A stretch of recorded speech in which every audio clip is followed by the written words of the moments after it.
Racket को bast किया है, जो कि फेक हाउस होल्ड आइटम्स जैसे घी, इनो, व्हीट, क्रीम, ऐसे बहुत सारे आइटम्स को सप्लाई कर रहे थे।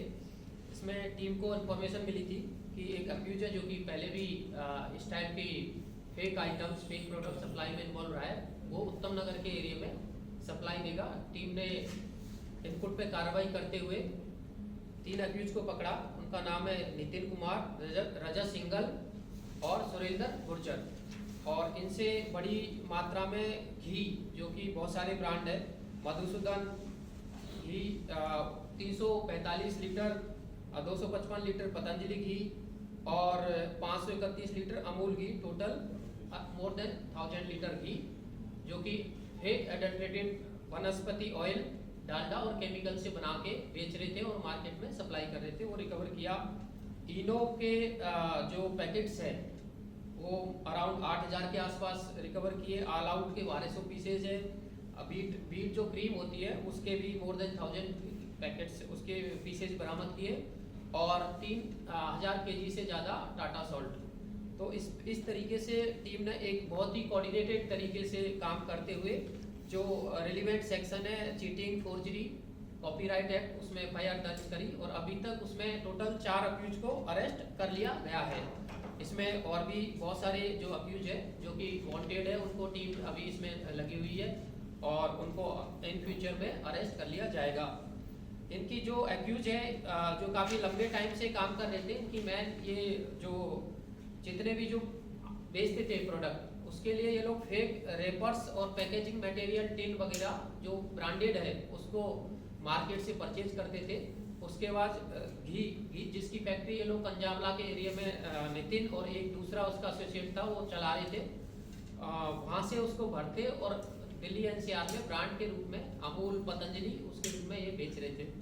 इसी तरीके से जो नमक है जिसको टाटा आयोडाइज नमक के रूप में ये लोग बेच रहे थे, वो भी उसका भी रॉ नमक आता है जो कि नॉर्मल बहुत ही कम रेट पे उनको मिलता था। उसको ये उसकी बहुत ही प्रोडक्ट में मार्केट से परचेज करके फेक पैकेजिंग उसमें भर के और उसको भी बेच रहे थे। इस तरीके से ये अभी तक इसमें टोटल 4 लोगों को अरेस्ट किया जा चुका है। अगर हम कीमत देखें जो जितने भी आइटम्स हैं, ये अराउंड 8 से 10 लाख की कीमत के आसपास होते हैं। लेकिन मेनली ये कि पूरा रैकेट को बस जो कि काफ़ी लंबे टाइम से, जो बीच में अरेस्ट भी हुए हैं, लेकिन काफ़ी लंबे टाइम से इस टाइप के प्रोडक्ट को सप्लाई कर रहे थे। सर जो सामान है, चाहे वो पतंजलि की है, अमूल है या टाटा नमक है, इनको मैन्युफैक्चरिंग कितनी पड़ती थी और ये आगे कितने पे बेचते थे, कि मतलब मार्जिन कितना रखते थे? मार्केट में हम नॉर्मल आइटम खरीदेंगे उसकी आधी 50% रेट पे लोग बेच रहे थे, तो उसकी वजह से मार्केट में इनके प्रोडक्ट काफ़ी ज़्यादा सर्कुलेशन में थे,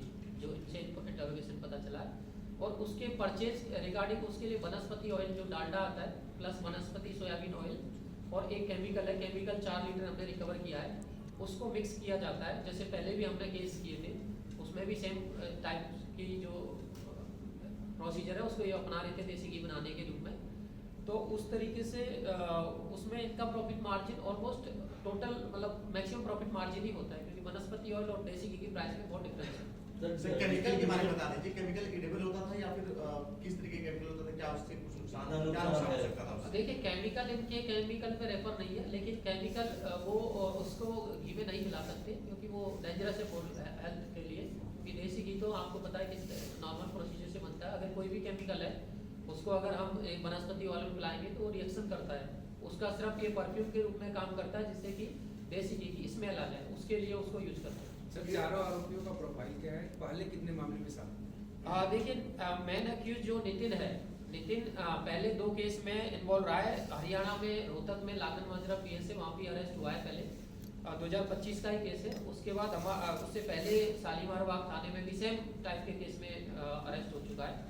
इसके अलावा जो रजत सिंघल और सुरेंद्र गुर्जर है जो कि मिडिल मैन का काम करते हैं और कस्टमर्स लेके आते हैं इस टाइप के प्रोडक्ट के लिए, वीकली मार्केट में अपनी शॉप चलाते हैं, तो उनका भी प्रीवियस इन्वॉल्वमेंट नहीं है। लेकिन ये दोनों भी नितिन के साथ मिलकर काफ़ी लंबे टाइम से काम कर रहे थे। इसके अलावा और भी अक्यूज है जिनको अरेस्ट करना पेंडिंग है। हमारी टीम का नितिन, रजत और सुरेंद्र, चौथा कौन है? चौथा उसके बाद में चौथा अक्यूज है जो व्हीट और 2 प्रोडक्ट को का सप्लाई कर रहा था, ऑल आउट और व्हीट, उसका नाम है मुजाहिद अलियास कार्तिक। ये मंगोलपुरी का रहने वाला है और बीट की बनाता था, जिसमें कि नॉर्मल जो क्रीम है उसको लेके और उसमें केमिकल मिला के और बीट की ट्यूब परचेज करके उसमें सप्लाई कर रहा था, जो कि बहुत ही डेंजरस है क्योंकि बीट तो एक है उस टाइप की क्रीम है जो कि हाउस होल्ड। इनको ये ट्यूब और पैकेजिंग मटेरियल कैसे मिल रहा था सर, सेम मतलब ब्रांडेड? ये एक्चुअल में जो मार्केट में बहुत सारी जगह से जो इस टाइप के ब्रांडेड के टीन बनाते हैं या रैपर्स बनाते हैं, वहाँ से परचेज करते हैं। ऑनलाइन सप्लाई का क्या था और क्या ऑनलाइन सप्लाई का अभी इसमें हमारे उसमें नहीं आया, क्योंकि इनका मेनली सप्लाई जो दिल्ली एनसीआर में जो छोटे वो थे दुकानदार, उनको सप्लाई करते थे, जिससे कि पकड़ में नहीं आया और उनको कैश में उनसे पैसे लेते हैं और वहाँ पे सप्लाई करना आसान है। तो दुकानदारों को पता होता था कि ये एडिक्टेड है कि उस लेवल तक अभी इन्वेस्टिगेशन हम कर रहे हैं, अभी तक उस लेवल तक नहीं आया, लेकिन मोस्ट प्रोबब्ली उनको पता होगा, क्योंकि अगर कोई घी की रेट 100 है उसको 50 में कोई दे रहा है तो उसका मतलब उसको पता है। ब्रांडेड कंपनी के तो Branded डिस्ट्रीब्यूटर वगैरह होते हैं सारे। Yes yes. ये होलसेलर्स को बेच रहे थे या फिर रिटेलर्स को बेच रहे थे? ये एक्चुअली नितिन है, नितिन जो काम कर रहा था ये अपने को होलसेलर बता के ही काम कर रहा था, तो होलसेलर से खुद ही होलसेलर रिटेलर को बेच रहा था। ठीक है। Thank you.